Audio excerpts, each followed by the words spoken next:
Or in there. It's okay, but I need somebody slipping words. Yes. Come down the line. I'm okay though. But if I disappear. These chairs to provide quality entertainment. Just slowly and should start. Well, like in Austin Powers. Yeah, I think so, yeah. And that's why we.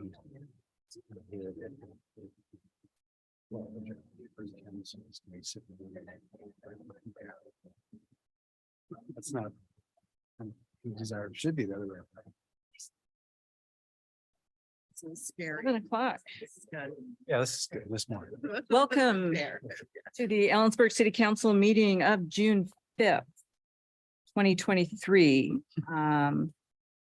Will you please rise for the Pledge of Allegiance led by Council Member Goodlow? I pledge allegiance to the flag of the United States of America and to the republic that stands one nation under God, indivisible, with liberty and justice for all. Thank you. Will the clerk please take the roll? Beauchamp. She's Online. She's not on. Okay. Elliot. Here. Goodlow. Here. Lowquist. Here. David Miller. Here. Monica Miller. Here. Wynn. Here. Thank you. We have two proclamations this evening. The first is LGBTQ Pride Month, and Judy Coder has agreed to read that for us.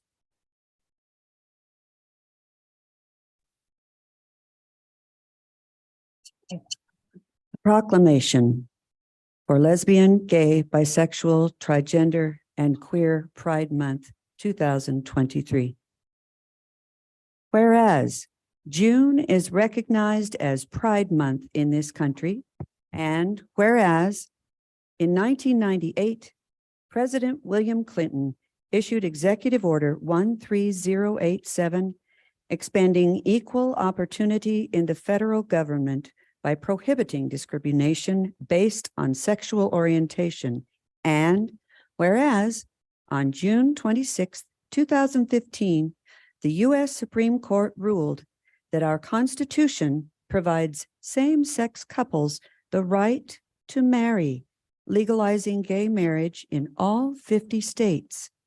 And whereas we recognize the LGBTQ community has fought tirelessly for their rights, from marriage equality to demanding equal protection under the law, so that LGBTQ youth can live without fear of harassment, and LGBTQ families and seniors can live with dignity and respect. And whereas across this nation, LGBTQ individuals are physically and verbally assaulted, and increasingly, their rights are being threatened by local and state governments. And whereas anti-LGBTQ prejudice still exists in Ellensburg. And whereas the city of Ellensburg strives for inclusion and belonging for all of our residents and recognizes our LGBTQ community residents who contribute to the strength, vibrancy, and leadership of our city.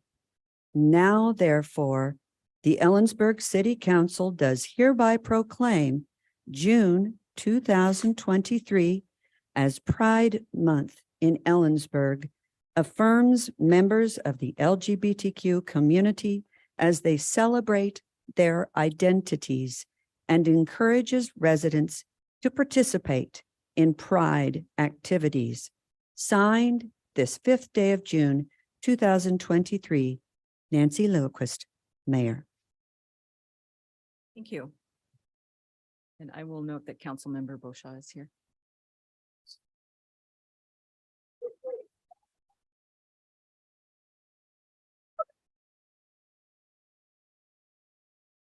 Our second proclamation is the Juneteenth Day of Observance.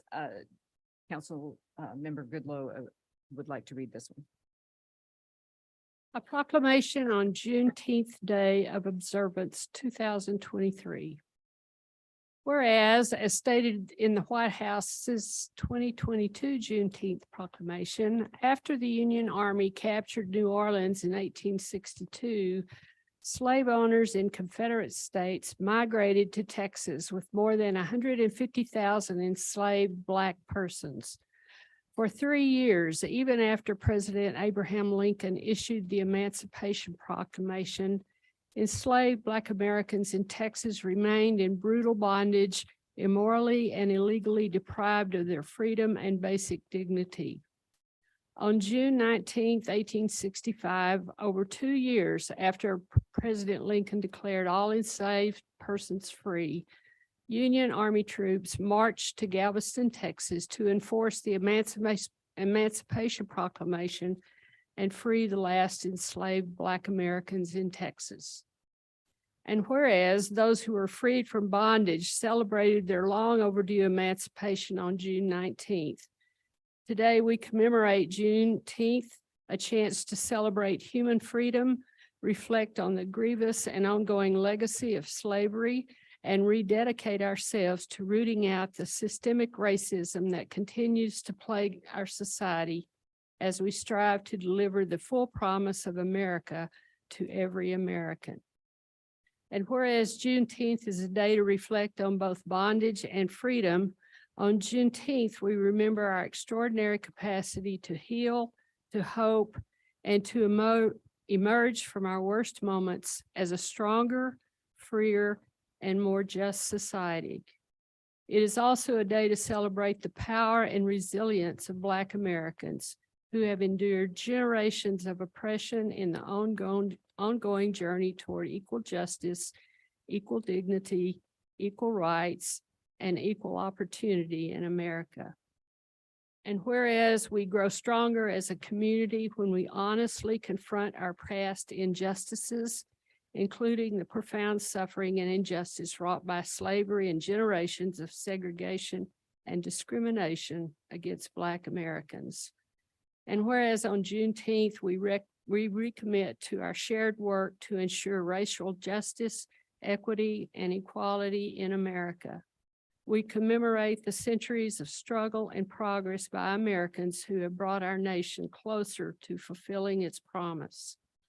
Now, therefore, be it furthermore resolved that the City Council of Ellensburg does hereby proclaim June 19th, 2023 as Juneteenth Day of Observance. We call on every citizen to celebrate the emancipation of all Black Americans and commit together to eradicate systemic racism and inequity that can never be tolerated and must always be fought against. Signed this 5th day of June, 2023, Nancy Lilquist, Mayor.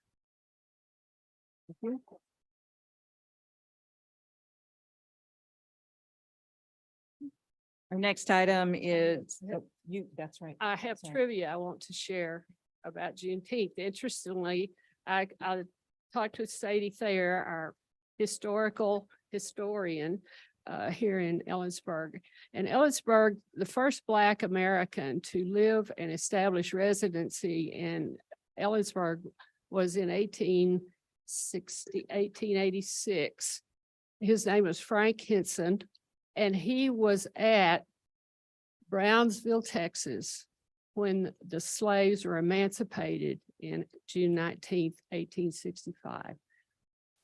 We also had another Black American who lived in our town shortly thereafter. His name is Jimmy Bratton. Yeah, sorry. And he was also there when the emancipation of the slaves in Texas occurred. So I just thought that was really cool that we have some connections to this momentous occasion. And I wanted to share it with everyone. Thank you. Okay, now we are moving to item 3, awards and recognitions. Ellensburg School District Superintendent Ginger Haber is here to present an award. So thank you, Ellensburg City Council members. Tonight, I'm presenting to City Council member Nancy Goodlow the Washington Association of School Administrators Community Leadership Award. Every year, I look for community members who have really supported the work of our school district and who've really made a positive impact on our community. And it's a real privilege to honor Nancy's leadership in our community and her dedication to truly embracing diversity and the success of all students. Her leadership as the chair of the Diversity, Equity, and Inclusion Commission was really vital to spearheading the efforts to put together a first time ever partnership with Central Washington University, the Ellensburg School District, and the city of Ellensburg to partner together to implement 2 world cafes, the Belonging in the Burg and the Building Bridges Together, where we really had an opportunity, community members from all different groups, to have some good dialogue around what does it really mean to belong in Ellensburg. So Nancy, I just find your equity inspiring, and I'm just so honored and privileged to be able to give you this award, and appreciate all the ways you seek to unify our community and help us to all really learn about what it means to belong. So Nancy, here is officially your award.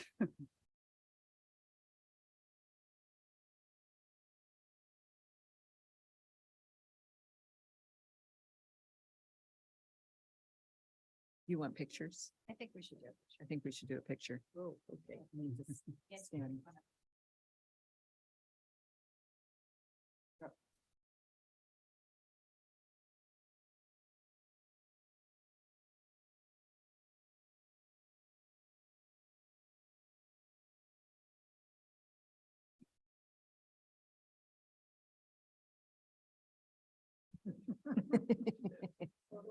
Be careful. Thank you, Superintendent Haber, and good luck in your future ventures. Item 3B, introduction of new staff. Thank you, Mayor and Council. I have the distinct pleasure of introducing 2 of our newest members of our city team. I'm going to start with Kelly Vandenberg. Kelly joined us May 16th as our inaugural Arts and Economic Development Manager. We're delighted to have her. She'll have an outward-facing position with the city. About half of her position is helping support the Arts Commission and Creative District into building more capacity really for arts and our creative economy in the community. And the other part will be helping our internal teams also expand capacity with the work that we're doing. She will be the convener of our joint city county economic development strategic plan, bringing folks to the table to work together to benefit our community. So we're delighted to have her. She has a number of years of private sector and nonprofit. So this is her opportunity to really help expand what we do in the public sector. So Kelly, I don't know if you want to say a couple words. I just want to thank you. It's been 3 weeks on the job and I absolutely love it. I wake up every day excited, very excited to come to work. And it's weird standing on this side as part of the city. It's wonderful. Thank you.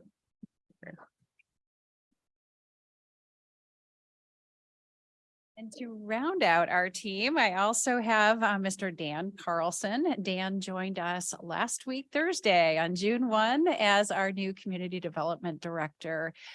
Dan comes to us with over 23 years of experience in professional planning and also management experience. He previously worked for Kittitas County as their Community Development Director. So we're excited to be full staffed for the first time in over a year, and I think we've got a really great team and looking forward to doing some amazing things. I have a really long list, and with the legislative updates, I think that just got longer. And Dan came here ready to work and roll up his sleeves. So delighted to have him. Dan, do you want to say a few words?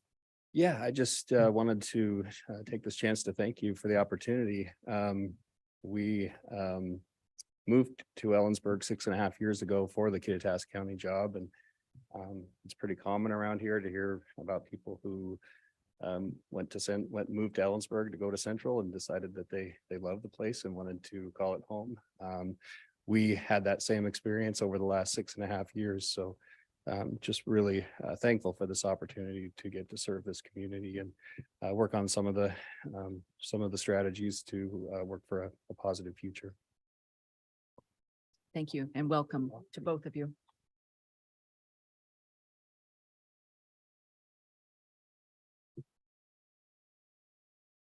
Okay. Next is the approval of the agenda, and we need to amend it to add an executive session to discuss litigation. Madam Mayor, I move the amended agenda, including an executive session to discuss potential litigation. Second. Motion and second to approve an amended agenda, including an executive session with regarding potential litigation. All in favor? Aye. Aye. Two vote aye, opposed. Motion carries. Consent agenda is before you. Madam Mayor, I move consent agenda. Second. Motion and second to move approval of the consent agenda. All in favor? Aye. Aye. Aye. If you vote aye, opposed, motion carries. Thank you. So we are at petitions, protests, and communications, board appointments. On page 168.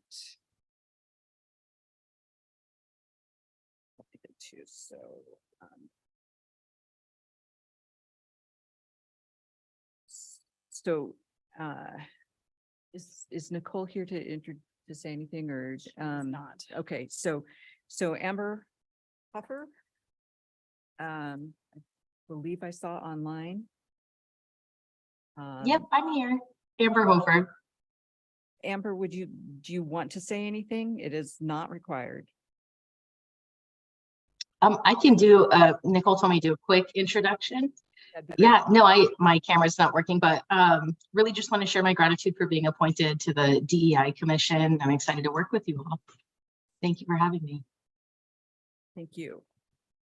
And let's see, is it Olene Toji Alua? You need to pronounce your name so we all know how to. No worries, no worries. This is the story of my life. My name is Olene Tonyailua. If that helps, I can always pronounce it for you if you need it. Olene, if we can we'll go with that. Sure, that's my birth name. Would you like to say anything? I would just like to say thank you for having me and happy to learn and be here amongst y'all. Thank you. Olene, I have a question for you. Yes. In your application, you say that you're hoping through collaboration with the student body that the progressive values of academia can spruce up the zeitgeist of the city proper. And what did you mean by that? Basically, I feel that often many ideas that we learn in the book, so to speak, are intuitive values that we don't really have the words for in normal day life. So I just kind of want, like, when it comes to sociology, because that's my field, things like propinquity, which is a term that's basically means, hey, this person lives next to me. Of course I have a relationship with them because I see them every day. So concepts like that, if we can make that more cognizant or more apparent, I feel Ellensburg will be a really great place. So I'm going to tell you how I took that. Um, that kind of the caricature of the elite academic telling the country hicks from Ellensburg how we should be doing things. And I just want to say that's not the values that I hope for the DEI Commission. I'm hoping that everyone can embody the values of respectfulness and open-mindedness, and we're all learning from each other, including the academics learning from the citizens. Is that something that you can embrace? Oh, of course. I mean, before I even got into studying, that's been my main goal.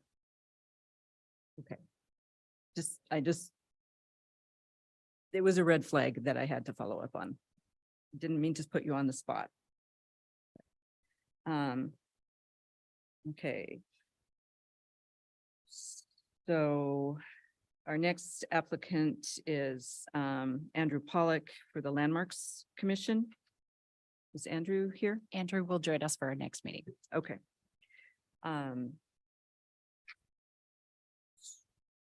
So, oh, and Jeff Bosan, we do not need to confirm, but he is present. Jeff, would you like to introduce yourself to the council? Thank you, Mayor, and good evening, Council. My name is Jeff Busan. I am the new Sustainability Officer here at Central Washington University, and I just wanted to say thank you for providing me the opportunity to serve on the Utility Advisory Committee, as well as to serve on the Steering Committee for our Sustainability and Energy Plan here at the City of Ellensburg. Thank you. Thank you. Welcome. So, yeah, the CW has a dedicated position on the Utility Advisory Commission, so they get to choose whoever they want. And so we don't confirm that one, but the other three are in front of you, Council, for your decision. Madam Mayor, I move council affirmation for Amber Hoffer, Helene, and Andy Pollock for diversity and equity and landmarks and design. Second. Motion and second to appoint Andrew Hoffer to the DEI Commission, Olena Ojialu to the DEI Commission, and Andy Pollock to the Landmarks and Design Commission. Is there any further discussion? All in favor? Aye. Aye. And 2 vote aye, opposed. That motion carries. Next is a centrifuge update.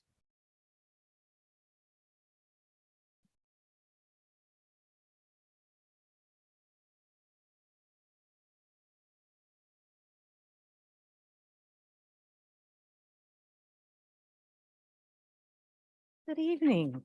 My name is Margaret Reich, and I'm here representing Centrifuge, 207 North Pearl Street in Ellensburg. We ready? Yeah, thank you. And then do I space bar or click? I always forget. Thank you.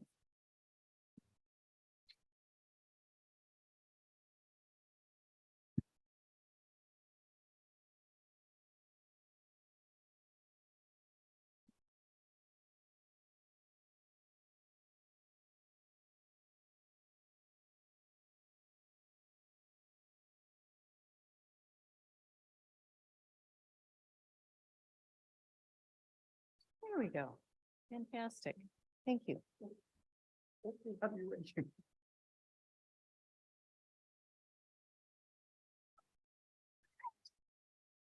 Let's start that over.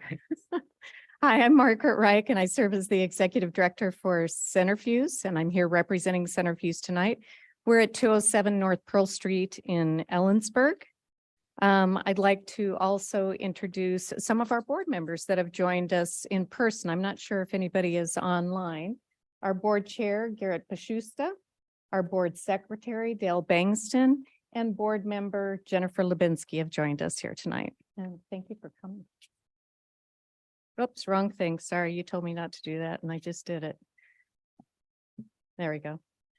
So as you know, Centerfuse is a public development authority and IRS designated 501c6.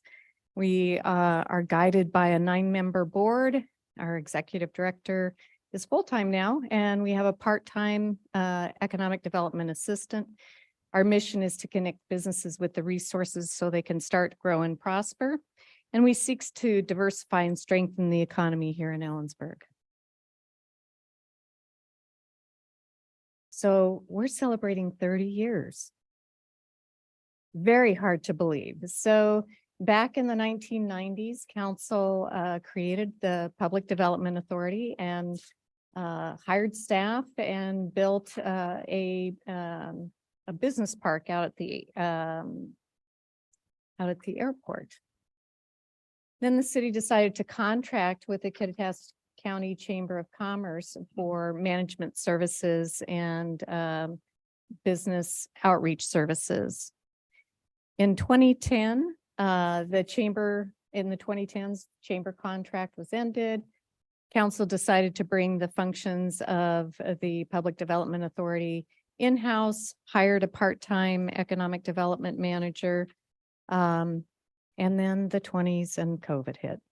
So the 20s have been, while we're just starting in them, it's been a little bit of a challenge, but we've moved forward. We've released a broadband study for Ellensburg, helped the county apply for and secure funding for their study, facilitated the sale of the incubator building, launched a new website called Start in Ellensburg, and secured a lot of external funding to do some work that we'll talk about more tonight. So the city entered into code creating the Public Development Authority. And as such, it's the city's responsibility to provide for that organization and its operations. The creation, management, and facilitation of that entity is within the governing board. The Public Development Authority has a charter. In our case, we also have an interlocal agreement with the city, and the Public Development Authority remains autonomous. I don't know if you can see it in that side graph that's there, but the funding history, early on, the city provided an annual amount of money, plus we had the tenant rents from the incubator building. The incubator building sold in July of 2021, and so those funds no longer come to Centerfuse. So as mentioned earlier, there's a countywide economic development plan. And so it's good to have context for where is Kittitas County and compared with others in the region. And we always think about things in terms of jobs and wages. And then we also look at it in terms of the diversity of the industries within the different counties. So this is Kittitas County. Average annual employment about 15,000. Let's see, 36, almost 37% is in local and state government. Looking at Yakima and annual employment, and this is 2021 data from Don Messick, it's over 110,000. And their top 3 industries are ag, health services, and then local government. Looking at Chelan County, about 42,000 annual employment, and health services, not a surprise with Confluence up there in Chelan County. Local government and ag are the top 3 by industries by wage. And then in Grant County, you're looking at just shy of 40,000, and local, state, and federal government, and the things in the way, so I can't see. You can move it, so Drew can move it. I've seen him do The it. thing is in the way. Okay. So in Grant County, thank you. Local, state, and federal government's about just shy of 27%. A robust manufacturing base there in Grant County.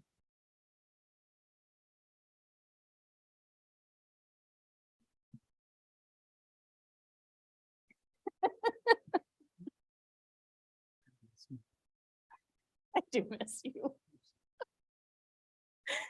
And so now let's look at the city level, again, looking at where people work, total number of jobs, and what percentage of those jobs are in public sector versus private sector and annual wages. So looking in our region, Ellensburg has about 9,500 jobs, and 38% of those are in public sector, so 62% in private, and about 130 in annual wages. Moses Lake, you've got about 16,000 total jobs, and 79% are private sector. Heading to Quincy, you've got just over 4,000 and 77% private. Also Sunnyside is 77% private and about 6,600 jobs. Union Gap bumps up to 87% of their job base is private sector. Wenatchee's 81 and Yakima is 83. So it just kind of gives you a sense of how Ellensburg as a municipality fits in the region. And again, we're focused on jobs and wages. And so this is why I'm sharing this information. So many times people ask, what is economic development? And at Centrifuge, we've adopted the International Economic Development Council's definition, which is the intentional practice of improving a community's economic well-being and quality of life. It's that simple. Again, you met two of our officers here tonight. So for 2023, Garrett Pashusta is our chair, Andreas Bowman is our vice chair, Grant Clark is our treasurer for life, and Dell Bankston is our secretary. So just to give you a sense of, this is a logic model that we use for evaluating opportunities and achieving our goals and objectives. It's our guiding light, so to speak. And then we have a strategic framework that links our vision, our mission, the principles that guide the work that we do, who we serve, and our priorities, all in a nice connected flow. And tonight I'll be talking about those priorities that we're working on for 2023 and give you an update on where we are. So building organizational capacity, we want to make sure that we sustain a high-performing board and staff, and that we maintain diversified funding streams for the work that we do. We want to be sure we're connecting with community at the right time and the right place to fill any gaps that we can help with to ensure that there is adequate capacity in our community. We want to raise awareness of what we're doing and let people know of the work that we and our partners are doing. And we seek to attract businesses and expand businesses, all in the hopes of presenting opportunities for job creation and quality wage jobs. So let's start on an update with some of the items listed previously. So on building organizational capacity, the Public Development Authority reports to the State Auditor's Office, or SAO, annually and have an assessment audit performed every 3 years. The SAO is performing an assessment audit for the years 2020, 2021, and 2022. The status of the assessment audit is the SAO is seeking clarification and performing additional testing before finalizing the report. We hope to see that within the next week or two. Reducing burden on government. So I recently attended the International Economic Development Council's Leadership Summit, and I attended a session about diversification of revenue streams.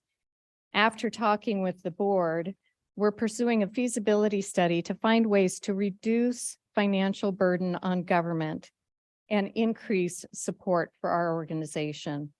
We hope to have the results of this study later this year. Looking at marketing. Our second annual market research study was completed late last year. This market research is aimed at identifying how our customers are served well and how we might do better. Recommendations from the market study to help us do better are being implemented at this time. Also, late last year, we created a key industries report. This report focuses on our 5 targeted industries, which are technology, warehouse distribution, healthcare, construction, and manufacturing. We selected these 5 key industries for their proven record of quality wage jobs and growth across the nation and in the Pacific Northwest, and because the industries complement our community's assets and values. Again, that key industry report had some recommendations on how to move forward to better curate those industries, and we're in the process of implementing those recommendations. Recently, we upped our social media outreach to our Facebook, Instagram, and LinkedIn profiles and pages. And I invite all of you to learn more about what we're doing and what we're working on through those social media channels. Feel free to follow us. We manage 2 websites, ellensburgcentrifuge.com and startinellensburg.com. We're making some enhancements to the mapping feature on our startinellensburg.com website, including permits issued by the city for new residential, new commercial, and commercial permits issued for commercial tenant improvements valued at over $100,000. This summer, we will add another layer to our interactive map that includes our non-residential inventory of buildings and land. This will be an optional layer to expand the user experience. So let's talk about what we're doing to ignite economic activity, opportunity, I should say. So speaking of the Start in Ellensburg website, our grant contract with the USDA ends later this summer, and all is on track for us to receive the data set containing the non-residential land and buildings on time. That will facilitate us uploading that layer to our map. The value-added wood products sector, those are the people that make cabinets and doors and the like, is a small but growing sector in Ellensburg. In meeting with business owners, we heard there is a need to stabilize the supply chain, build a pipeline for workforce, and secure additional facility space. Centrifuge has met with the area value-added businesses, with developers, contractors, and the region's high school, career technical, and education coordinators to identify long-term solutions and potential for expansion of the value-added wood products industry. Centrifuge has been actively engaged in the I-90 West Interchange Economic Watershed Development Work Group. This work group is comprised of a diverse group of private landowners and public representatives focused on the private development of vacant lands at the I-90 West Interchange. The work group has determined that development by an individual property owner can be a challenge due to regulations impacting water and the cost of utilities and infrastructure. Centrifuge, in conjunction with the work group, is performing a study to shine a light on what is possible, verify and support with data and development guidance, and provide pathways to reduce or remove barriers leading to scenarios for future development. Technology is one of our 5 key industries, and Centrifuge is working in partnership with others on 2 projects. The first is a U.S. Economic Development Association Tech Hub, and the second is Washington Commerce Innovation Cluster Acceleration Program, or ICAP, the abbreviation. CWU is taking the lead on the Tech Hub projects as they're more the R&D entity, within our region. For the ICAP partnership, we're focusing on the cybersecurity industry cluster. And again, we're partnering with CWU and private industry on that. Recent regulatory actions have adversely impacted food truck owners in Ellensburg. Centrifuge is working with these small business owners to identify solutions to the barriers that prevent them from operating their business, including moving to a bricks and mortar location, utilizing a commissary kitchen, and moving their food truck to an alternate location. Let's talk about youth entrepreneurship. I have some great quotes here I think you'll enjoy. So speaking of food trucks, Centrifuge, in partnership with CW and the Ellensburg School District, launched a pilot project aimed at engaging youth in entrepreneurship called Food Trucks at EHS. 3 teams of students, about 8 per team, and all grade levels, 9, 10, 11, and 12, attended marketing classes that culminated in a 3-day food truck competition. It was grilled cheese. All of them did grilled cheese, just their own version of it. Superintendent Haberer, who unfortunately has left, EHS teachers Jared Marcy and Shannon, along with CW Dining Service, were key partners in the success of this project. Without CWU's providing us the food trailer for the students to learn and actually do the competition, we would not have had a project. Also, Manastash Media was involved in talking with the students about marketing, mentoring the students, and then taking their drawings of their poster ideas and bringing them to life with graphics. So some student feedback. The experience as a whole was really fun, just making a logo, creating a poster, putting them up and going to Central to practice and then eating the grilled cheese after. This one sounds like a very mature student. The most valuable thing I learned was how to coordinate with the team and not only express my own opinions, but listen to others' opinions as well. Being able to take input from everyone is crucial to success, and it was a good lesson in that. I thought that was really impressive. Another youth entrepreneurship project. It was the 2nd annual Cat Tank Business Plan competition, and that happened in May. 7 of the 10 judges were either Centrifuge board members, or I participated as a judge as well. And we had the opportunity to listen and ask questions of 5 entrepreneurial finalists whose business ideas ranged from starting a dog bar to artistically created clay pipes for medicinal marijuana. First prize was awarded to a CW sophomore who is securing a patent for a new mountain bike front fork. And second prize was awarded to 2 sophomores who are looking to solve the problem of excessive clothing waste. They are creating a technological solution that would enable a customer to take their measurements and then be able to visualize clothes actually as the measurements of the clothes that they use the example H&M, that H&M sells. When I asked them, what does success look in 3 to 5 years, they said that one shirt doesn't end up in the landfill. So it was pretty impressive.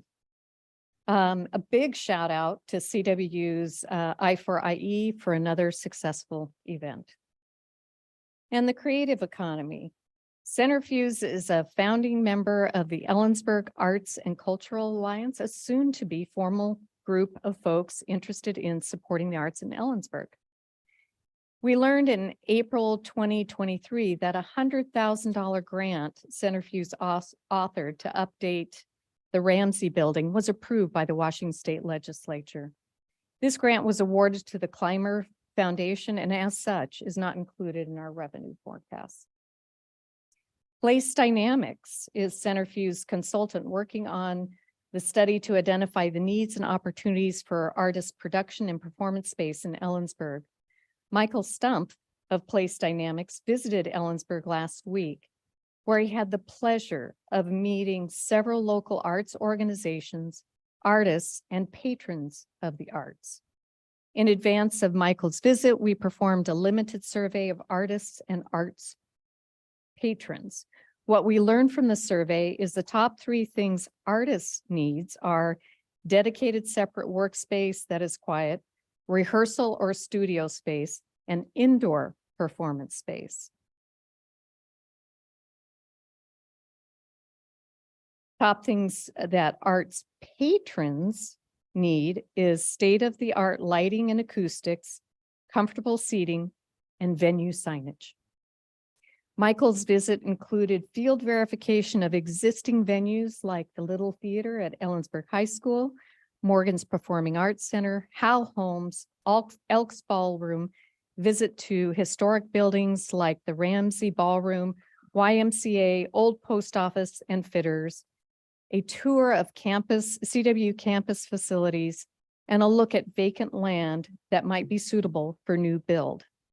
We anticipate receiving a final study later this year.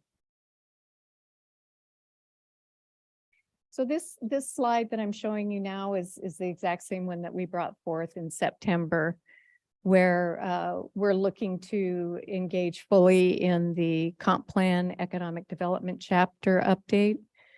We would ask council to consider passing a resolution that would provide you the opportunity at least every 3 years to take a look at the costs and incentives that impact development.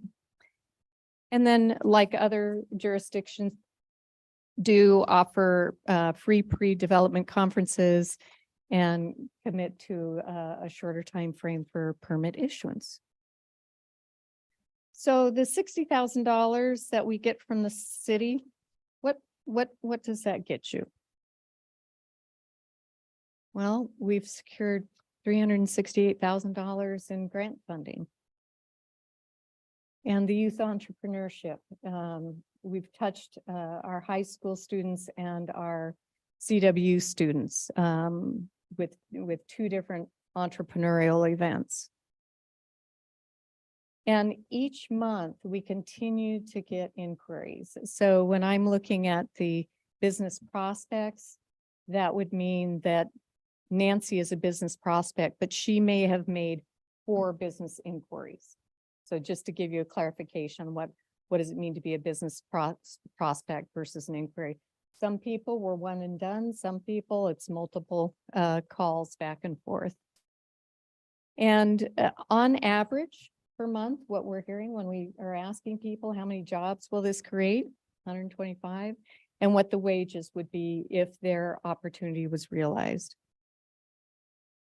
And as you can tell from this presentation, we're all about partnerships and collaborating with others. That's the best way to get good work done. So with that, I'll take any questions. Council, do you have questions? Thank you. Margaret, I think we need more conversation about roles and responsibilities and also the amount of money that's being provided. We do, just for the record, we would like to consider the distressed county sales tax 0.09 money as part of our contribution. So I guess I take issue with 60,000. Plus there's a 60,000 grant match that's available as well. So almost $200,000 if you add those up. So, but excellent work on making that count and leveraging it. Thank you so much. Thanks.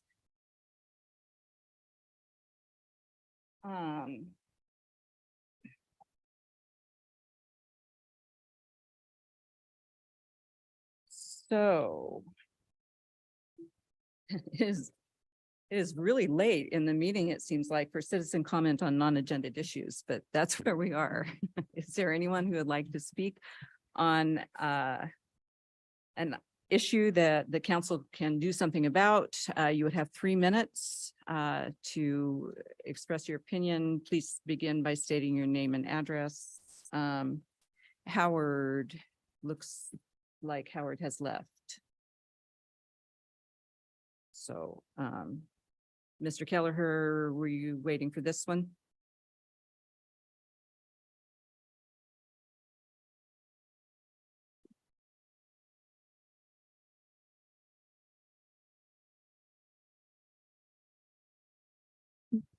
Pat Kelleher, 6530 Wilson Creek Road. Thank you, Ms. Mayor.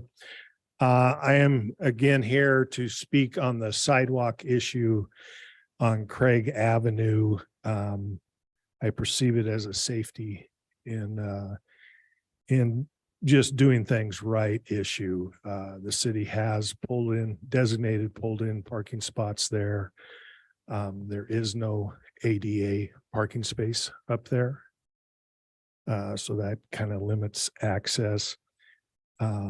It was a component of both Reed Park proposals to have a sidewalk basically through the juniper bushes from the Legion House up to the water tower. So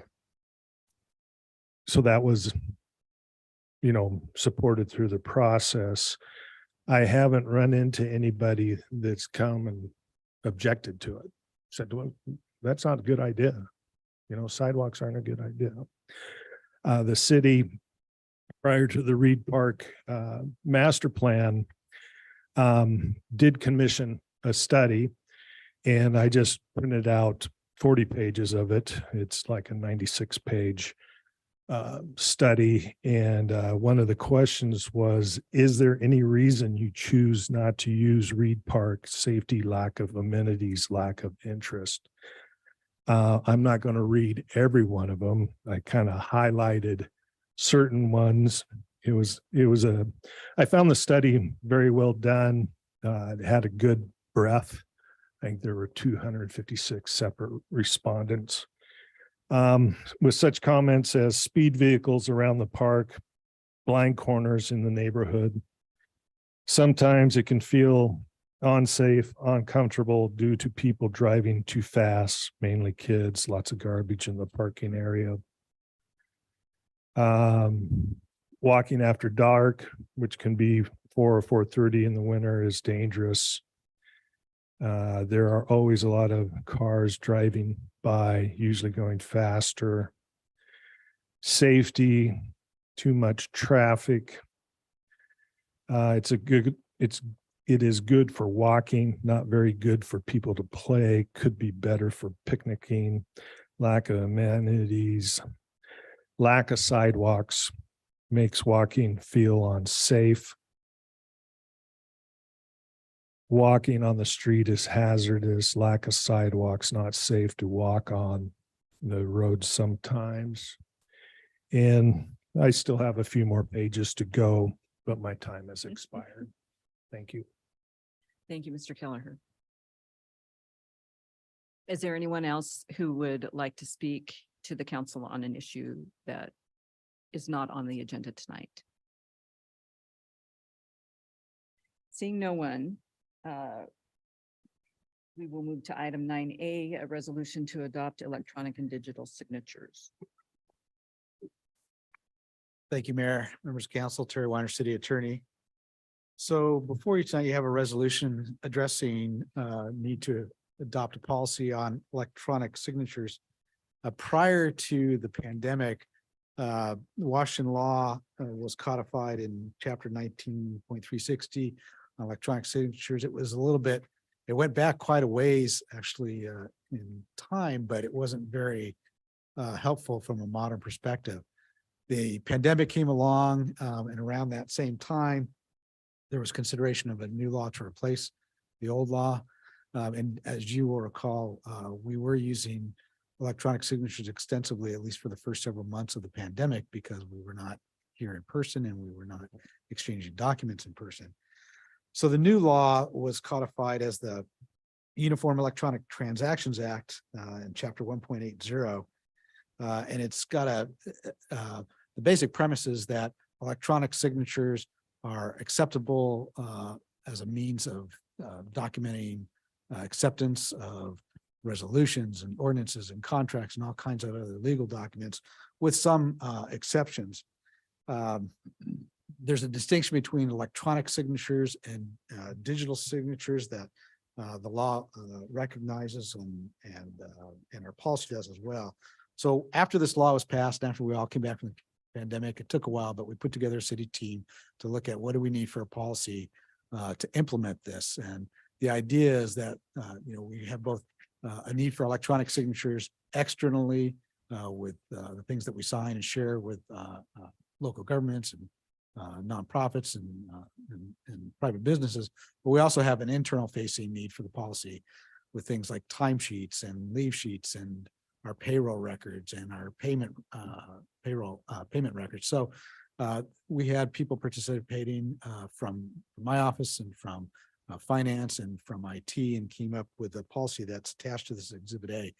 And just really the difference between the electronic signatures and the digital signatures. I don't want to get deep in the weeds and I'm not the person to do it, but if you have used at all DocuSign or a similar third-party service, that's considered a digital signature because it has a method for certificating, as they would say, the signatures that are appearing there so that there is sort of, I don't want to say guarantee, but there is an assurance that that signature belongs to the person that has purportedly signed the document.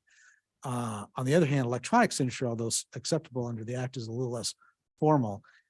It would be, for instance, if I sign a document and then I scan it and send it to someone attached to an email, that would be considered an electronic signature. The other person, according to law, can rely on that. They get it, especially if it's attached to an email that's sent from a known at an addressee that's known to them. And it appears to be the document that they recognize, but it's just a little less formal and technically compliant. But we can use either under the act. For our purposes, the way our policy will work if adopted through this resolution is that our office, along with finance and IT, will determine how electronic or digital signatures will be used and in what documents they can be used for. Like I said, there's a few documents that still will require wedding signatures, the way we refer to it, which would be mainly having to do with real estate transactions and some other very specialized documents. But by and large, most of the documents that we'll be exchanging with signatures in the future will hopefully be bearing electronic signatures. We hope to reduce not only time and effort, but obviously paper waste through the use of these electronic signatures. That's sort of the short version of what you see in the policy that runs a few pages, but I'm happy to answer any questions. Does that mean I don't have to sign the? Tonight you do. It'll be a few weeks, several weeks before we start rolling out how that's going to be implemented. We're going to start internally with some of our, like I said, our payroll and leave records, and then sort of expand past that. Is there any questions? Okay. Is there any motions? Oh, we should do public comment. Is there anyone who would like to comment on this proposal? Okay, seeing no one. Council. Move to adopt resolution 2023-13, authorizing the use of electronic and digital signatures for the city of Ellensburg. Motion and second to adopt resolution 2023-13 regarding electronic signatures. Is any further discussion? All in favor? Aye. Aye. Aye. Opposed? Motion carries. And that is our agenda. So we are at manager's report. Thank you, Madam Mayor, Council, Heidi Barron Sternaway, City Manager. Just going to highlight a number of actions or activities, and then I have some to add, I guess, to the manager's report. Number one, remember it is the season for annual comprehensive plan docket amendments. So we have applications open and they are due at the end of June 29th, 2023. And those can come from any member of the community, staff and council. So we welcome those in our community development department. So Can answer some can I ask questions on those? Yes. Since Margaret raised it. Mhm. So what is, what is our process going to be for the economic development chapter? So the economic development chapter, it was proposed through the docket cycle in 2021. We continued it into 2022 and again into 2023, pending the adoption of the city county countywide economic development strategic plan. I have tasked Kelly to work with Dan that will update that plan. And typically, again, we have a format that we follow, and those are meant to be community engaged. So we will reach out to Centrifuge and others in order to update that plan with current information. So the chapter is going to take from the plan that we have adopted and Correct. put it in comp plan format. Okay, and no one has to put an amendment. That's Submit an already amendment continued. because it's already continued. Correct. Yeah. Thank you. But do we know what fully engaged means for Centrifuge's approach? We can certainly talk to the staff. No, they have, no idea. And I'm sure we have. I just wondered if we had the same idea. Just asking. Okay. Excellent. Okay, so Sorry to continuing interrupt. on, not a problem. And just a reminder that Monday, June 19th would normally be your next scheduled meeting. City offices are closed for Juneteenth holiday. And so our next city council meeting would be on June 20th. And speaking of which, at the last meeting, we had moved the July 3rd study session to June 20th to meet a deadline for adoption of the International Building Codes. That deadline has been extended to November, and the Building Code Council is working on some pretty significant updates to that. So we will not be ready for that.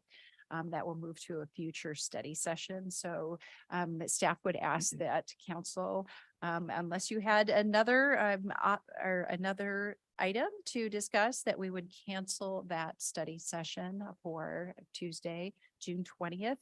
And in substitution, Jim Penley has been proposing a historic railroad project, and we have invited him to set up in the City Hall parking lot. And so members of the community and the council would be welcome to check out the ideas that group has. So I would welcome a motion if folks are interested to cancel that study session. So moved. Second. Motion and second to cancel the June 20th study session. All in favor? Aye. Opposed? Motion carries. So it's not the mini train itself, it's just, we're not getting the train on the. I don't think, do they have a sharing, Rich? I think they have a model building and some plans. They're not going to lay the track and I don't believe run a so. little I train. can confirm what actions and materials will be here. Excellent, great question. The Touch a Truck event and Bike Rotary is scheduled for June 21st at Rotary Park. Community members are welcome. And in addition, so some new items to add. One of the items on your consent calendar this evening was to participate in a regional opioid abatement council. Because those funds we've discussed we'd like to pair those locally with the 0.1% behavioral health tax. And we also, council needs to appoint a representative to that regional council. Our recommendation is council would appoint Commissioner Waxsmith, who would serve on our behalf on the regional level. And the city would have a seat at the table on the local level as we look for distribution of those opioid funds in addition to the behavioral health funds. so moved. Second. Motion and second to appoint Commissioner Waxsmith to serve on the opioid abatement council on Ellensburg's behalf. Was that was the extent of it, right? No. At the regional level, yeah. At the regional level. Any further discussion, questions? Because I have a question. So you said, so is Ellensburg going to get a seat on the county's behavioral health committee? That is our understanding, yes. Okay. Because I looked at the representation and there is by district, by commissioner district. There is representation, but it's not as dedicated Ellensburg. The 1/10. The 110. Oh, is that not what we're talking, the 1/10 committee? No, this is for the opioid abatement. Right, at the regional level. Right. So where is Ellen's? So Walksmith is going to represent us at the regional level. Correct. And that, does Ellensburg get a seat at the table on the county's behavioral health board, which is where that discussion is going to happen, right? With regards to the funds. I don't think we have, I mean, that committee has already been formed and they've been meeting, but I've been in discussions with Commissioner Waxsmith about how the city's funding that will be contributed to that through the opioid funding would be spent as part of the priorities for the 1/10 of 1% committee. So we don't have a seat at the table on the committees per se, but we have the ability to direct how our funding is spent through the 1/10 of 1% committee. So in other words, if they were to pick something that was outside of what we could use the opioid funding for, then we could pull back that funding at any time. So I stand corrected on that then. Okay. I'll just say briefly that the agenda so far that I've seen in the priorities, they align with our priorities. A big priority for them is continuing funding for the behavioral health court and also for expanding treatment options for substance use disorders. And so I anticipate that will align with the permissible uses for the opioid settlement funding. Okay, so there's going to be an agreement that basically says we'll pool our money, but with these limitations. Yeah, and the MOU that you approved earlier tonight on the consent agenda allows us to do that. So we'll be sending a letter to the council saying that Commissioner Waxsmith is our representative and that we are pooling our funds together. We had a meeting last week of the participating jurisdictions, and it was made clear that you can pool those funds and sort of unspool them at any time. You're not committing to any permanent agreement. Okay. Unless there's any further discussion, all in favor of appointing Commissioner Rocksmith to the opioid council. Say aye. Aye. Aye. And to vote aye, opposed. Motion carries. Next, on the dais, I believe there is a support letter for the behavioral health court. Is that correct? Yeah, it's the behavioral health court is through the county is applying for funding through the administrator of Office of Courts. Did that not make it to the dais? I am not seeing it. No. We have a replacement page out for contract, but Well, we have one prepared for the mayor's signature. Let me just, the background is that they're applying for continued funding. The behavioral health court was funded through the end of this month, actually, and there is additional funding that we believe will be coming through the 1/10 of 1% committee, but it's seeking additional funding through the administrator through the state. It's a state grant in essence. They requested grant support letters from participating jurisdictions. We are one of the participants with the behavioral health court. And so the letter would express the city's support for this grant opportunity that they are pursuing. So should have the mayor sign the letter. second. Motion and second to have the mayor sign the letter regarding the behavioral health court grant. Is there any discussion? All in favor? Aye. Aye. Opposed? That motion carries. All right, thank you. I have two more items. One is a reminder that at the June 20th meeting, you will have a public hearing for the 6-year transportation improvement plan for 2024 to 2029. And finally, AWC sent a letter to the city. The city is able to appoint up to 3 voting delegates for their meeting, and that's coming up on June 22nd. I believe Councilmember Goodloe is the only person who will be attending, and so if council would like to do a formal action to appoint at least Councilmember Goodloe and or any other voting delegates to the conference. Motion to appoint Councilmember Goodloe to the AWC conference. Second. Motion and second to appoint Councilmember Goodloe to the AWC conferences. There any questions or discussion? Willing to do it? Yes, Yeah. their business We're going- meeting, I guess they need, they're voted The delegate. stuff at their business meeting, so. All in favor? Aye. I, Opposed? Motion carries. You council, that's all I have for this evening. Councilmember Boschon, We do have a need for executive session. executive session before council member reports. Oh, I'm sorry. I got ahead of myself. I'm usually the one jumping ahead. You got me. You have a report, Sarah?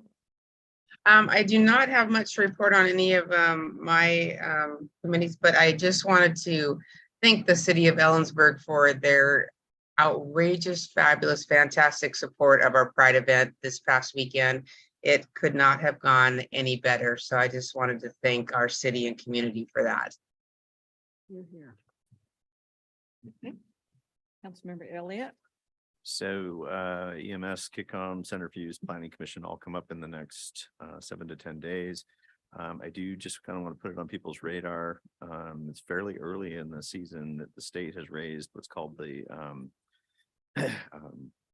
PL level, or the prevention level for wildfire, sorry. And that's fairly early, and part of that's due to the cheatgrass curing out in central Washington, which is our primary purveyor of large fires. So we're probably 2 to 3 weeks out before that begins to really cause issues, and they have already begun dispatching incident management teams in Washington State. So that's going on in the background. So people, please be careful. That's it. Goodloe. Yes, a couple of things. I participated on the DEI Commission and some interviews that resulted in the candidates that you all approved this evening. I appreciate that.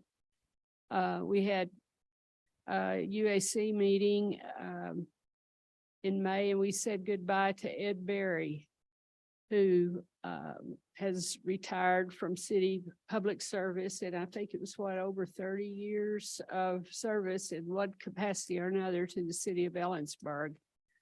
So we would like to give a shout out to Ed and thank him for his commitment. But he doesn't get a gold watch, right? No.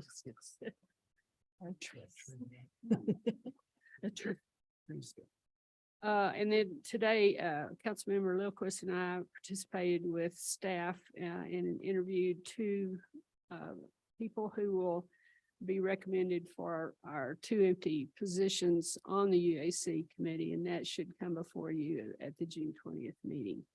We were very excited about the quality and the background and experience that will be represented by these 2 candidates on the UAC.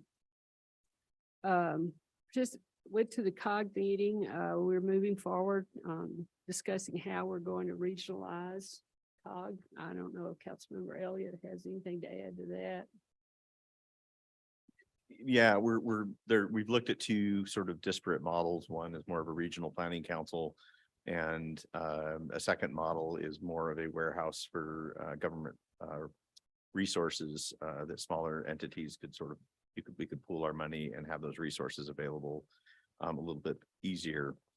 I think no decisions have been made, but it feels like at the COG level that we will probably pursue some sort of hybrid process in the middle. But the regional planning council model is sort of, from the city of Ellensburg's perspective, what has the most value to us. And I'm not opposed to the other pieces to it. And I would expect that as we move forward here, there will be decisions and commitments for decisions to make for the city council of Ellensburg. In addition to, there are a couple of regional topics that sort of feel like low-hanging fruit from that perspective that we may begin to address if the planning commission model is part of our movement forward. Thanks, Rich. And the only other thing is that I need an excused absence for the meeting on June 20th because I will be at the AWC conference. So moved. Second. Thank you. It's a tie. Two motions and seconds for Councilmember Goodloe's excused absence for June 20th. Any discussion? All in favor? Aye. Aye. Aye. Two vote aye opposed. Motion carries. That's all I have. Member Miller. It seems like a long time ago, but last PTAC meeting was a few weeks ago. And as I reported in the past, the ridership numbers are looking good. They continue to improve year over year. And also we got another update on the fleet electric vehicle transition plan, which is kind of interesting and exciting. And then on Saturday was a really good day to be in Ellensburg. I think it was a great day to be downtown. I was able to kind of cover the scene. I started out at the market, which was great, and it was really robust. A lot of turnout, really good turnout.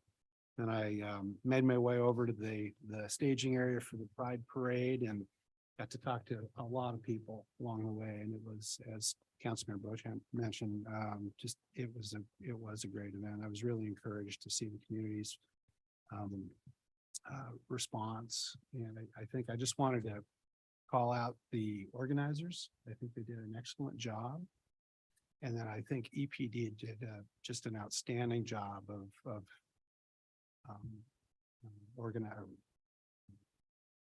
identifying and defining the route and protecting the route. From my perspective, and I walked the entire route, I think it went off flawlessly. So, and that was no small feat. You know, the level of support, I think, was notable. So thank you to everyone involved. Councilmember Monica Miller. I did do something last month. I attended the Historic Preservation Day celebration at the Historical Museum on May 21st that celebrated excellence in historic preservation. It's a really sweet event, and participated in the interview for the Landmarks and Design Commission, which we appointed tonight, and also attended several of the activities related to the production and performance space assessment that is being done through Centrifuge with Place Dynamics last week. And finally, I just echo the sentiments around the Pride activities. They were absolutely fabulous, as they should be. Councilmember Wynn. Nothing to report. Okay, I'll make up for it. I actually had, it was 3 weeks. I had a long list. So the May 20th, we had the bike rides and the celebration at Unity Park. I think the adaptive bikes was a big hit. Lots of people came and tried them out. But not very many people rode all the way to Renslow. But we had quite a few, 20-ish ride just up to on our new section of trail up to Sanders Road. So it was a good day. We'll kind of recap and see what to do next year. The League of American Bicyclists gave the city a silver award for the bicycle friendly communities. So there's been some publicity around that. As Heidi mentioned, we met with Dr. Schreier and her staff, highlighting our field house and some other projects. And I was able to moderate her town hall for that evening, and where I got to hear an expert answer the questions, and it was nice to just be asking the questions in one of those forums. But that was just pretty good turnout of around 50 community members there. So let's see. So I did the opening remarks at the Central's Economic Outlook conference and stayed to hear those presentations. The Sustainability Planning Committee met, and that plan is kind of taking shape. And there will be, they're working on a questionnaire for outreach, which will go to every citizen through utility bills. Is that still the plan? They're talking about how to get them in the hands of everyone. So, Correct. That's our latest plan. let's see, so, and then the UAC met, we hosted a mayor's lunch. So the mayors of Kittitas, Cle Elum, and Roslyn, as well as Commissioner Wright came, and we just kind of chatted over lunch about the challenges of our cities and how to do better for communities. Kind of there were some shared experiences there. The Yakima Basin Fish and Wildlife Recovery Board, I met. There's been some discussions around updating the action plans for steelhead and kind of convening the fish biologists from the various agencies. I think the plan was adopted in 2009, so we've done a lot of things, which looked like it was making a difference in terms of fish returns, but lately that's been declined. Those we're losing ground. So we need perhaps a different approach. So just those discussions. And I did attend the Kittitas Valley or the Kittitas County Historical Museum pub crawl and learned about some of those historic buildings and some old stories of Ellensburg. And if you ever get the chance to do that pub crawl, do it. It was fun. Okay. We have an executive session per RCW 42.30.1101I to discuss with legal counsel Potential litigation. and potential litigation For 7 minutes. for 7 minutes. With no action. No action. See if I can.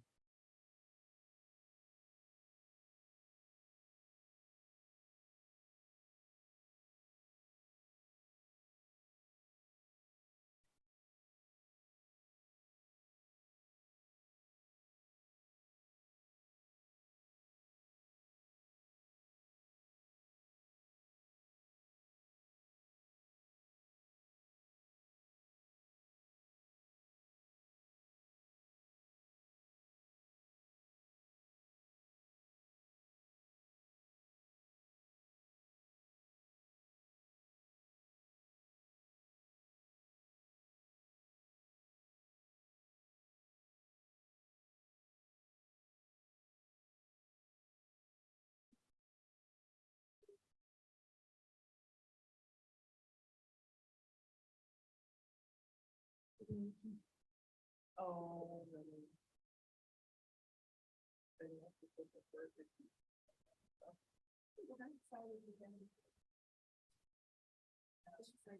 Yeah. Oh, okay. Yeah, probably sort of think it's.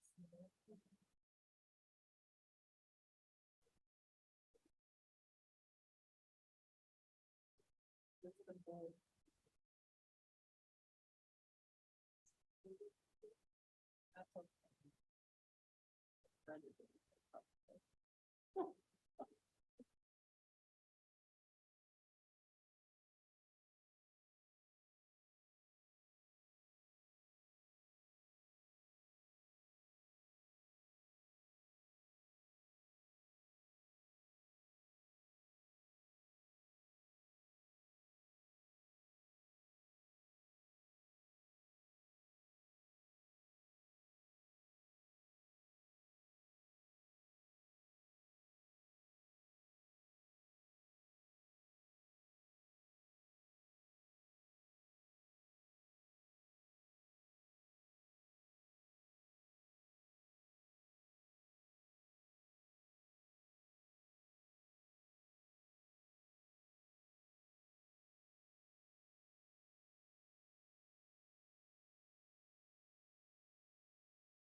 important piece of equipment.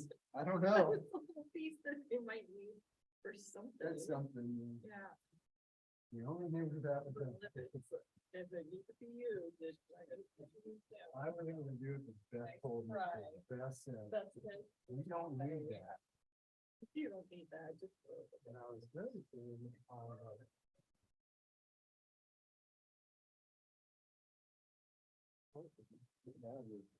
This one wasn't showing up in the. So when that happens, do they just, like the one in the whole, you think you just show that it wasn't working or did it? So, well, so I was, because we got new employees and when I go in and Yeah. I forced the readers to update themselves. Oh, okay. And when you do that, you can see the status of the readers. Oh. And this one wasn't showing up. And when they lose their connectivity, they just, whatever their configuration was the last time, they hold on to it. So if somebody had left, their code would still work. If somebody was new, their code wouldn't work. But other than that, it still work. Yeah. But you may be letting somebody in that no longer works here, so to speak. So, Like, okay. so I will check that.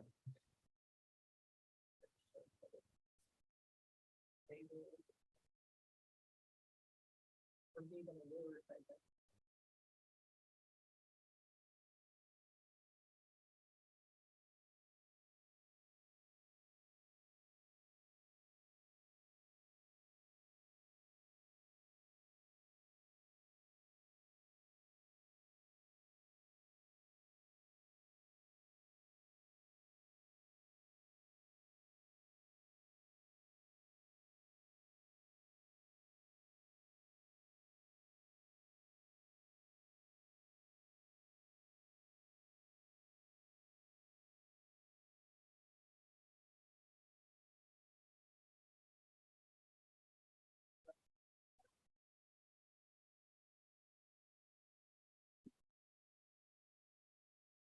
Okay, there is no action, so we are adjourned. Thank you. Have a nice evening, everyone.